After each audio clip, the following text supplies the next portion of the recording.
سلام علیکم دوستان. بعضی میپرسن مینویسن که همین چه کنیم که بسیار دواییم انرژی گیریم.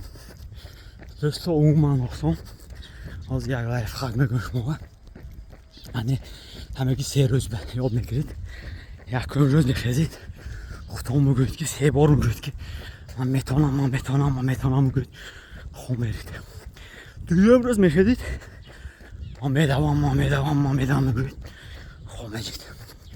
اساس خود به میگه گفته باور کردم ده. 3 روز میشدید من برفتم من دویدم ما برفت. 4 روز هم تو بیدار شد که همش خوب بوده است. خوب بیدار شد که این دروغ بوده است. یعنی تا حرکت کرده خودتون مجبور نکنید. هیچ کی شما مجبور کنه نمیتونه. چون که فقط شما و دکار سلامتی شما. دیگر سلامت و موفق باشید.